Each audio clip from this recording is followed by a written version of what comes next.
pessoal, dando continuidade, né, na relação que nós vimos anteriormente do montante, vamos mostrar alguns exemplos de como utilizar aquela relação, né? Então, eu estou aqui colocando um exemplo, uma situação hipotética de uma pessoa que toma um empréstimo de R$1.000 a uma taxa de 2% ao mês por um período de 8 meses. E nós desejamos saber qual o valor do montante que essa pessoa deve pagar ao final dos 8 meses, tá certo? Então, digamos, eu peguei R$1.000 emprestado, mas eu só vou pagar depois de 8 meses, ok? Essa que é a situação. Quanto que eu devo pagar? Depois eu posso perguntar também quanto que eu paguei de juros. Mas a relação que nós deduzimos para o juro composto foi inicialmente a do montante. Bom, nós sabemos que o montante em juro composto é o capital vezes 1 mais a taxa elevado a N, onde N é o número de períodos. Para que você possa utilizar essa relação, você tem que fazer apenas uma observação. Primeiro, a taxa de juros é fixa e segundo, duas observações, né? Segundo, a taxa de juros está mensal e o número de períodos está em meses. Isso tem que acontecer, tá?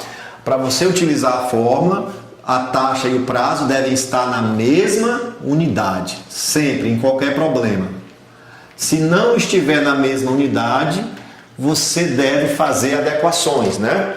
Substituir, transformar a taxa mensal para uma taxa referente ao período ou a taxa que está no período referente à taxa que foi estipulada. Bom, mas está tudo ok, está tudo bonitinho, né? Então, o montante nesse caso é só você substituir as relações. O capital é de 1.000 vezes 1 mais a taxa é... Aqui na fórmula você deve colocar sempre a taxa unitária, tá? Então, se está 2%, você coloca aqui 0,02, ok? Tira o símbolo de porcentagem e coloca 0,02. É elevado a N, e o N é o quê? O nosso número de períodos, que é 8, ok? Então, diretamente você vai encontrar o montante dessa relação. Bom, observe que o que você vai ter aqui é 1,02 elevado a 8. No nosso curso, nós vamos utilizar a calculadora científica, tá? Então não tem nenhum problema com essa conta. Você pode fazer essa conta de uma vez só. Se você estivesse trabalhando, fazendo esse exercício em um concurso público, um Enem, um vestibular ou coisa desse tipo, normalmente os autores iriam dar o resultado dessa conta.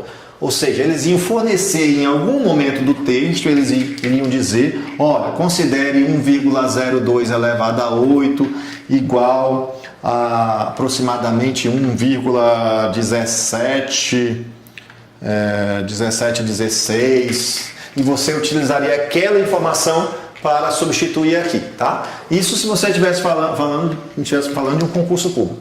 Ou às vezes os autores iriam dar uma tabela, né? Uma tabela para o valor 1 mais I elevado a N. Nessa tabela você iria entrar com a taxa e com o N. Você iria buscar aqui na tabela o N igual a 8 e ia buscar aqui a taxa igual a 2% e iria buscar o valorzinho aqui dentro, ok? Então, em concursos que você não tem calculadora, normalmente você vai, ou o autor fornece na própria questão, ou ele fornece uma tabelinha para você. Tá, mas depois nós vamos fazer um vídeo, né? Só falando de calculadora científica, de tabelas financeiras e também do Microsoft Excel, que utiliza, que dá para resolver também os problemas com planilha, né? Com planilhas financeiras.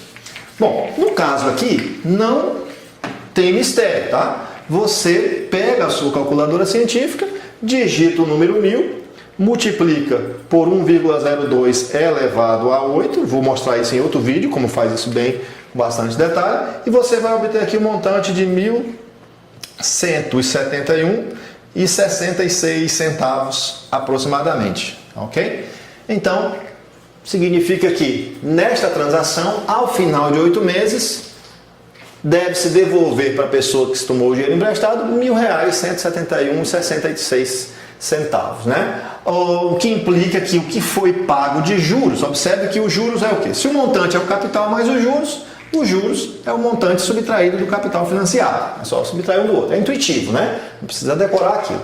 Ou seja, os juros é a diferença desse valor para o que foi tomado emprestado. Os juros, então, é de 1.171,60. Desculpa, só a diferença, né? Os juros é só os 171,60 66 centavos. Ok?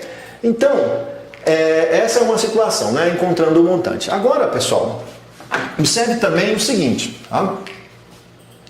Tem uma outra situação que eu gostaria de destacar ainda nesse momento, que acontece quando você faz compras parceladas, tá? Embora a coisa seja um pouco intuitiva nesse primeiro momento, nós vamos deduzir os sistemas para compra parceladas, que é o sistema PRAS mais à frente. Mas às vezes você vai ter situações em que o problema vai dizer assim, olha, o valor à vista do objeto, o valor à vista era R$1.000. Ok? O valor à vista é R$1.000. Mas a pessoa deu 30% de entrada. Então ela deu de entrada 30%. E ela vai pagar o restante daqui a 8 meses nessa taxa. Então, o que muda aqui? Bom, 30% de entrada significa 30% de 1.000. Né? 30% de 1.000, R$300. Então significa que a pessoa deu de entrada R$300. Quando você faz uma compra em que você dá um valor de entrada, este valor de entrada é na verdade um valor à vista. Você está dando um valor à vista. Então, não pode incidir juros em cima do valor que você deu de entrada. Ok? Então, se você deu 30% de entrada, o capital financiado, neste caso, né? O capital financiado não é os R$1.000. O capital financiado é a diferença do valor à vista para os R$300. Ou seja, o capital financiado é apenas de R$700. Ok? Bom, e que valor então você deve pagar ao final de 8 meses? Aí você vai, o montante é o capital vezes 1 mais I elevado a N, portanto o montante vai ser o capital de 700, porque o que foi financiado não foi os 1.000, foi os 700, vezes 1 mais 0,02 elevado a 8. Portanto, o montante ao final desta operação, usa aí uma calculadora, é 700 vezes 1,02 elevado a 8, de R$ 820,16. Né? Então, obviamente, quanto que você pagou ao final? Quanto foi pago no final, né? Quanto foi pago? Quanto foi pago ao final? Foi os 300 que você deu de entrada com os 820,16 do valor financiado, né? Então você deu ao final 300, no final de tudo, mais 820,16. Então você deu, na verdade, se somar esses dois valores, dá 1.120, né? 1.120,16. Quanto que você pagou de juros? Ou seja, de juros foi só a diferença, né? De juros, então, foi R$ 120,16. Tá ok? Percentualmente, quanto que você pagou de juros? 2% ao mês. Tá ok? Em outros vídeos nós vamos estar pensando o seguinte, né? Ou falando o seguinte: qual foi a taxa efetiva, por exemplo, que você pagou, né? Quanto que você pagou nessa transação toda, ao período, por exemplo. Mas por enquanto nós estamos pensando apenas na taxa por período, ok? Então é isso aí.